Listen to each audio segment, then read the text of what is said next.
Germany అప్లికేషన్‌లో మెయిన్‌గా కావాల్సిన ఒక డాక్యుమెంట్ ఏపీఎస్ సర్టిఫికేట్. దానిలో అది ఓపెన్ చేసినప్పటి నుంచి చాలా వరకు చేంజెస్ చేస్తూ వచ్చారు. ఆ చేంజెస్ మీరు అప్డేట్‌లో ఉన్నారా? ఆ క్లారిటీ గురించే ఈ వీడియో. సో, నమస్తే పీపుల్. నేను Nitin. Welcome back to my channel.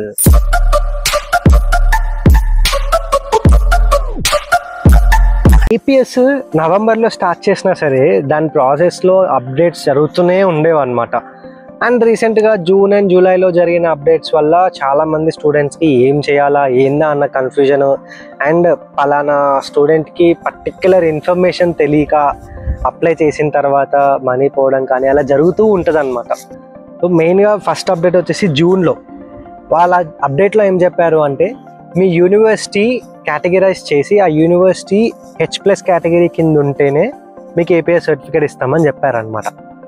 So ఆ H+ కేటగిరీ ఏంది, అసలు హెచ్ అంటే ఏంటి అంటే, ఇప్పుడు మన ఇండియాలో ఉన్న యూనివర్సిటీస్ కానీ కాలేజెస్ కానీ వాళ్ళ సిలబస్లో వాళ్ళు టీచ్ చేసే విధానం, అది వాళ్ళ సబ్జెక్ట్స్ అవన్నీ జర్మనీలో టీచ్ చేసే విధానానికి ఈక్వాలెంట్గా ఉంటాయి. సరిపడా ఉంటే దానికి H+ కేటగిరీ ఇచ్చారనమాట. ఈ కేటగరైజ్ చేసి యానబిన్ అని చెప్పేసి ఒక వెబ్సైట్ ఉంది. ఆ వెబ్సైట్ డేటాబేస్లో మన ఇండియాలో ఉన్న అన్ని యూనివర్సిటీస్ యాడ్ చేసి ఆ కేటగరైజ్ చేసి పక్కన దానికి H+, H- అని పెట్టి దాంట్లో అప్డేట్ చేశారు. సో మనకి ఏమన్నా అప్లై చేసుకోవాలని ఉంటే కనుక అక్కడికి వెళ్ళి సెర్చ్ చేసుకొని H+లో ఉంటే మాత్రమే అప్లై చేసుకోవాలి. లేదు అంటే అప్లై చేసుకున్న తర్వాత 18,000 పోతాయి అన్నమాట. ఏం చేయలేము, అది సింపుల్. వెబ్సైట్ లింక్ వచ్చేసి నేను డిస్క్రిప్షన్లో ఇస్తా. అండ్ నా దగ్గర ఒక పీడిఎఫ్ కూడా ఉంది. ఆ వెబ్సైట్కి వెళ్ళే బదులు పీడిఎఫ్లో చూస్తామంటే కనుక ఆ పీడిఎఫ్ లింక్ కూడా డిస్క్రిప్షన్లో ఇస్తా, చూసేయండి. నెక్స్ట్ అప్డేట్, అసలు జూన్లో ఇచ్చిన అప్డేట్కే ఆల్మోస్ట్ ఆల్ అందరూ షాక్ అయిపోయారు. మళ్ళీ జూలైలో ఏం అప్డేట్ ఇచ్చారు అంటే, మీ డిగ్రీ సర్టిఫికెట్స్తో పాటు 10th and 12th సర్టిఫికెట్స్ కూడా వెరిఫికేషన్ చేసి ఉండాలి అని చెప్పేసి అనమాట.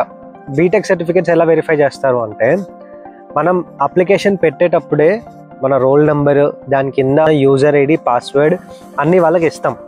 సో వాళ్ళు ఆ వెబ్సైట్లోకి వెళ్ళి దానిలో లాగిన్ అవి డాక్యుమెంట్స్ ఒరిజినలా కాదా అని చెప్పి వాళ్ళు వెరిఫై చేసుకుంటారు. అండ్ ఆల్సో మనము మన కాలేజ్కి సంబంధించిన ఒక మెయిల్ ఐడి కూడా ఇస్తాం.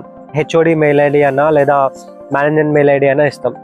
Preferably HOD mail ID is the best option.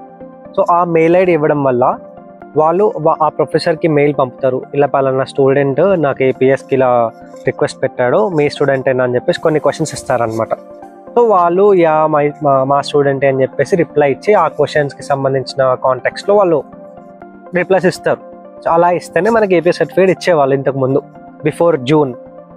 And after June H+ category కింద ఉన్న వాళ్ళకి అండ్ జూలై నుంచి ఇలా వెరిఫికేషన్ చేస్తున్నారు, along with 10th and inter certificates కూడా. సో మ్యాక్సిమం మన స్కూల్స్కి 10th and ఇంటర్ వాళ్ళకి సపరేట్ మెయిల్ ఐడీస్ అంటూ ఉండవు. అండ్ సపరేట్గా ఇలా ఒక వెబ్సైట్స్, దాంట్లో డాక్యుమెంట్స్ అవన్నీ ఉండవు. So there is an option called as DigiLocker, which is the app. DigiLocker is a app or even we have a website. అది సైన్ అప్ అయ్యేటప్పుడు దాంట్లో మీరు ఆధార్ కార్డ్ అండ్ మీ ఫోన్ నెంబర్, ఆధార్ కార్డ్కి లింక్ అయి ఉన్న ఫోన్ నెంబర్ ఇస్తేనే మీరు లాగిన్ అవ్వగలుగుతారు first of all. And login అయిన తర్వాత ఆల్రెడీ దాంట్లో మీ Aadhaar card plus PAN card ఉంటాయి. The next option is driving licence. So మీరు డ్రైవింగ్ లైసెన్స్ నంబర్ కొట్టి సెర్చ్ చేసి నంబర్ కొట్టి అలా చేస్తే అది యాడ్ అవుద్ది ఆటోమేటిక్గా. మీరు పర్సనల్గా స్కాన్ చేసి యాడ్ చేయాల్సిన అవసరం లేదనమాట. అండ్ మీ ఎడ్యుకేషనల్ డాక్యుమెంట్స్ కూడా అంతే.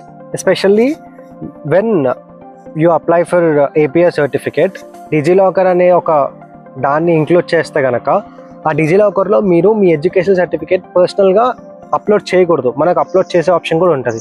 అప్లోడ్ చేయకుండా మీరు దాంట్లో నుంచే ఫెచ్ చేసి మీ అకౌంట్కి యాడ్ చేసుకోవాలని చెప్పేసి వాళ్ళు పర్టికులర్లీ మెన్షన్ చేస్తారనమాట.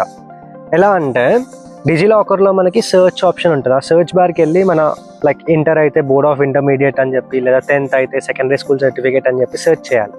అలా సెర్చ్ చేయడం వల్ల మీకు ఆ బోర్డు వచ్చేస్తుంది. ఆ బోర్డులోకి వెళ్ళి ఓపెన్ చేస్తే అక్కడ మీకు మీ హాల్ టికెట్ నెంబర్, మీ డేట్ ఆఫ్ బర్త్, అలా కొన్ని డీటెయిల్స్ అడుగుతుంది అనమాట. ఆ డీటెయిల్స్ ఇచ్చేస్తే మీ సర్టిఫికేట్ ఓపెన్ అయిపోయింది. దాన్ని మీ అకౌంట్లోకి యాడ్ చేసుకోవాలి. కానీ ఇక్కడ ప్రాబ్లం ఏంటి అంటే, 10th మన ఇంటర్ సర్టిఫికేట్స్ చాలా మందికి ఫెచ్ అవ్వట్లేదు. ఒక 90% స్టూడెంట్స్కి ఇంటర్ సర్టిఫికేట్స్ వచ్చేస్తున్నాయి కానీ 10th సర్టిఫికేట్స్ రావట్లే.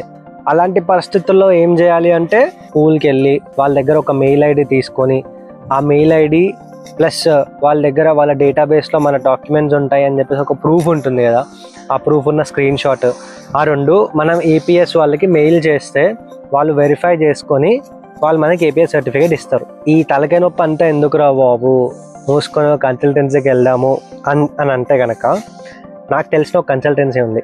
నేను ఈ కన్సల్టెన్సీ గురించి ఎందుకు చెప్తున్నా అంటే, one of the main reason నేను ఇవాళ జర్మనీలో ఉండడానికి ఆ కన్సల్టెన్సీయే. లైక్ ఇప్పుడు నేను ఇంత రీసెర్చ్ చేసి ఇంత చేసినా సరే నేను కన్సల్టెన్సీకి ఎందుకు వెళ్ళాల్సి వచ్చిందంటే, నాకు అసలు జర్మనీ గురించి తెలిసిన ఓన్లీ ఎడ్యుకేషన్ సిస్టమ్ వరకే.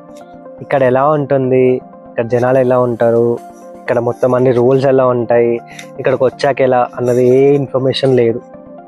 అండ్ ఆల్సో యూనివర్సిటీస్కి కావాల్సిన డాక్యుమెంట్స్ అవన్నీ నాకు ముందు తెలియదు. లైక్ ఎస్ఓపీస్ కానీ, కవర్ లెటర్స్ కానీ, మోటివేషనల్ లెటర్స్ అని చెప్పేసి అవన్నీ ఎలా డ్రాఫ్ట్ చేయాలి ఏంటి అన్న ఇన్ఫర్మేషన్ నాకు లేదు.